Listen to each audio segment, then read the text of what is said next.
आणि 1993 साली मुंबईमध्ये झालेल्या साखळी बॉम्बस्फोटांमधील प्रमुख आरोपी टायगर मेमनच्या मालमत्तांचा ताबा केंद्र सरकारला द्यावा असे आदेश मुंबईतल्या विशेष न्यायालयाने दिले।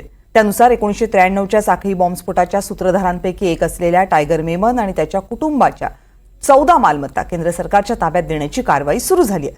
विशेष टाडा कोर्टाने 1994 मध्ये मेमनच्या मालमत्ता जप्त करण्याचे आदेश दिले होते आणि त्या उच्च न्यायालयाच्या रिसिव्हरच्या ताब्यात दिल्या होत्या।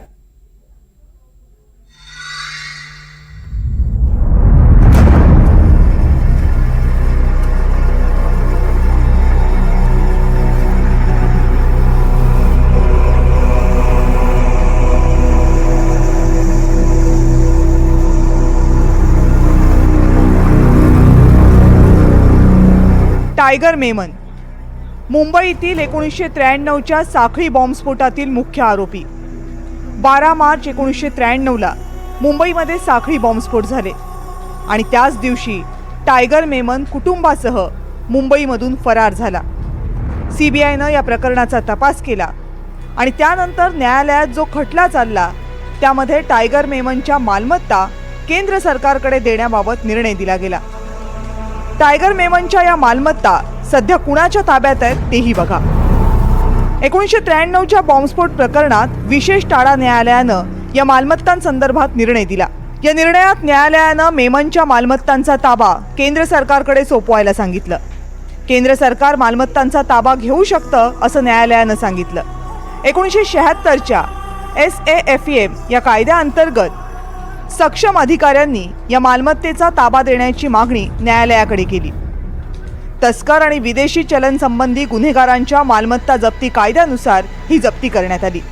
मालमत्ता ताब्यात मिळाव्यात यासाठी सक्षम प्राधिकाऱ्यानं विशेष टाडा न्यायालयात अर्ज केला।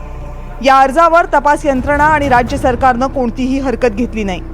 अर्जावर न्यायालयानं टायगर मेमन आणि त्याच्या कुटुंबियांना नोटीस बजावली। कुटुंबियांनीही काहीही प्रतिसाद दिला नाही किंवा कायदेशीर बाजूही मांडली नाही।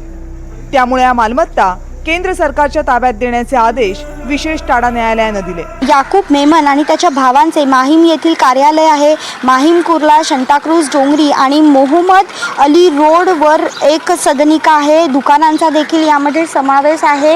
या व्यतिरिक्त जर बघितलं तर 14 मालमत्तांपैकी काही ज्या मालमत्ता आहेत ते टायगर मेमनच्या आई हनीफा, भाऊ ईसा आणि अयूब ह्यांच्या असल्याचं देखील अनेक वेळेला समोर आलेलं आहे। त्यामुळे ह्या सगळ्या मालमत्ता ज्या आहेत त्या आता केंद्र सरकारकडे हस्तांतरित होणार आहेत, सील होणार आहेत। ही जी बिल्डिंग आहे अल हुसेन, या बिल्डिंगमध्येच त्यांनी बॉम्बस्फोट करता जे साहित्य होतं, बॉम्ब बनवण्याची जी प्रक्रिया होती ती याच बिल्डिंगमध्ये पार पाडलेली पाहायला मिळाली होती। आणि एकंदरीतच आता या सगळ्या ज्या मालमत्ता आहेत त्या केंद्र सरकार हस्तांतरित करणार असल्याची माहिती सध्या समोर येते। टायगर मेमनच्या या जप्त केलेल्या मालमत्तांचं काय होणार हाही प्रश्न आहे। SAFEM या कायद्याअंतर्गत जप्त केलेल्या मालमत्तांचा लिलाव केला जातो। या अगोदर दाऊद इब्राहिम आणि इतर गँगस्टर्सच्या मालमत्तांचाही लिलाव करण्यात आला। गुन्हेगारांच्या मालमत्ता जप्त करून त्यांना जरब बसवणं हा या कारवाई मागचा उद्देश असतो। हा संपूर्ण 12 मार्च 93चा खटला मी चालवला होता। त्याला यांची प्रॉपर्टी ही अटॅच करण्यात आली होती।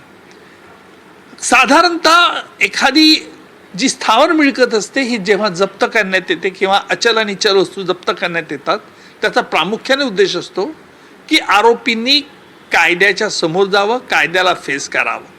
परंतु टायगर मेमन यांना माहिती होतं की आपण दोषी आहोत आणि म्हणून ते कधी आले नाही। परिणाम असा झाला की न्यायालयाने याची प्रॉपर्टी पूर्णपणे जमा करून ती फ्री फ्रॉम ऑल इन्कम्बरन्सेस, कुठलाही कर्ज नाही, आणि म्हणून केंद्र सरकारला आता या प्रॉपर्टीची विल्हेवाट लावण्याकरता सुचवलंय। टायगर मेमनच्या जप्त करण्यात आलेल्या 14 मालमत्तांमध्ये कशाचा समावेश आहे तेही पहा।